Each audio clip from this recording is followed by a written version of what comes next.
Assalamu alaikum student. Bismillahirrahmanirrahim. Today we will conclude our first chapter of class 10th chemistry.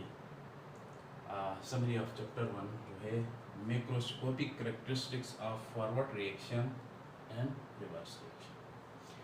Macroscopic characteristic जो है forward reactions के जो हैं जब हम reaction लिखते हैं इसको कैसे लिखते हैं?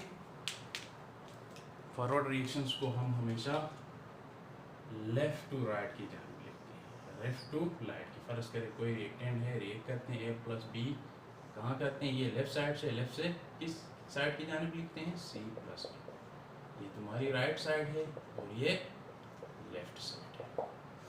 इसी तरह रिवर्स रिएक्शन को हम क्या करते हैं? रिवर्स रिएक्शन को it is written from right to left, right to left. अगर फर्ज करें ये reverse reaction C plus D जो है या सी डिकम्पोज होकर किस में कन्वर्ट होता है?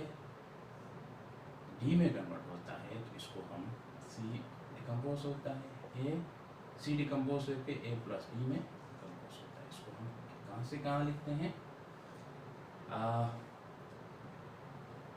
इसको अगर हम लिखते हैं तो अगर हम इसमें एरो लगाते हैं इस तरह, अगर फर्ज करें हमारे पास रिवर्सिबल हो तो ये हमारे पास वन एरो से ये फॉरवर्ड रिएक्शन है, ये रिवर्स रिएक्शन है। रिवर्स रिएक्शन को हम कहाँ से कहाँ? Left to right, left to right ये है और ये राइट टू लेफ्ट है। इसी तरह रिएक्टेंट्स प्रोड्यूस प्रोडक्ट।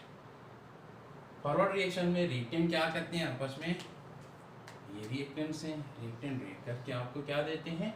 ये प्रोडक्ट्स हैं, तुम्हारा प्रोडक्ट्स देते हैं। इसी तरह रिवर्स रिएक्शन में अगर ये इस जानिब हो तो रिवर्स रिएक्शन में प्रोडक्ट क्या करते हैं? Produce reactant. ये तुम्हारे पास प्रोडक्ट है, ये डिकम्पोज होते हैं, या आपस में रिएक्शन करके क्या देते हैं? दोबारा रिएक्टेंट देते हैं, रिएक्टेंट्स देते हैं।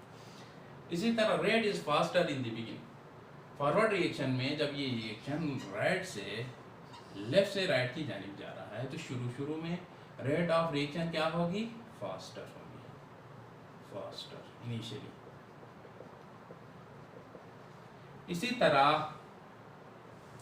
बिगिनिंग में जब ये इनिशियली इसकी रेट क्या होती है? जीरो। क्यों? इसका कंसंट्रेशन इनिशियली ज़्यादा होता है इसलिए रेट ज़्यादा होती है, इसका कंसंट्रेशन इनिशियली जीरो होता है इसलिए रेट भी क्या होती है? जीरो होती है। इसी तरह वक्त के साथ साथ जो है ये स्लो डाउन होती है और वक्त के साथ साथ ये इसका प्रोडक्ट का कंसंट्रेशन बढ़ता है तो ये स्पीड होती है। इसी तरह हम केमिकल रिएक्शन देखते हैं। केमिकल रिएक्शन हमने देखा कि फॉरवर्ड एंड रिवर्स रिएक्शन दो डायरेक्शन की जानिब होती है, जो यहाँ पे रिवर्सिबल रिएक्शन दो डायरेक्शन की जानिब होती है। लेकिन केमिकल रिएक्शंस की टू टाइप है, वो रिएक्शन जो दो डायरेक्शन की जानिब नहीं होती है इसको हम कहते हैं इरिवर्सिबल रिएक्शन। इरिवर्सिबल रिएक्शन और वो रिएक्शन जो दो डायरेक्शन की जानिब होती है इसको हम क्या कहते हैं? रिवर्सिबल। रिवर्सिबल रिएक्शन में रिएक्शन फॉरवर्ड डायरेक्शन और रिवर्स डायरेक्शन दोनों जानिब होता है। यहाँ आप लोगों ने देखा प्रोडक्ट रिएक्टेंट में, रिएक्टेंट प्रोडक्ट में कन्वर्ट होता है।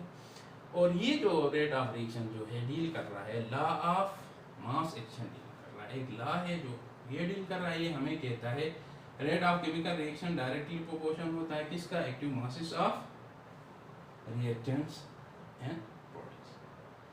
अब इसी तरह हम रिएक्शन के बाद हमारे पास इरिवर्सिबल रिएक्शन में केमिकल इक्विलिब्रियम अटेन होता है।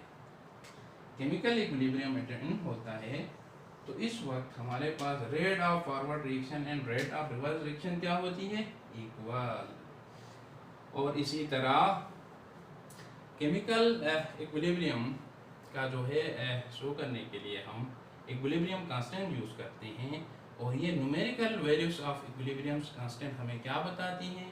न्यूमेरिकल इक्विलिब्रियम कांस्टेंट बहुत सारे केमिकल रिएक्शन का निकालने के बाद ये न्यूमेरिकल वैल्यू जो हमारे पास आती है इक्विलिब्रियम कांस्टेंट का, ये हमें एक्सटेंट ऑफ रिएक्शन बताते हैं, predict the effect of change in condition बताते हैं और प्रेडिक्ट डायरेक्शंस ऑफ रिएक्शन बताते हैं, जो कि हमने तफसील से पढ़ चुके। तो स्टूडेंट आज हमारा चैप्टर 1 कंप्लीट हो गया और हमने आपको समरी भी बताई और साथ साथ हम आपको एक टास्क देते हैं कि असाइनमेंट देते हैं, वो ये है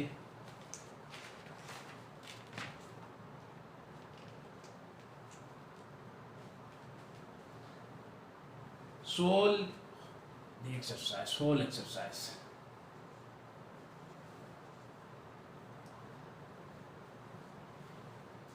सारा एक्सरसाइज को क्या करें, सोल्व करें।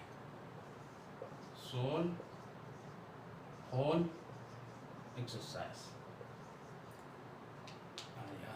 Solve all the questions from exercise. Solve all the questions from exercise number 1। ये आप लोगों का असाइनमेंट है। जब भी आपका स्कूल ओपन होगा आप ला के दिखाइए।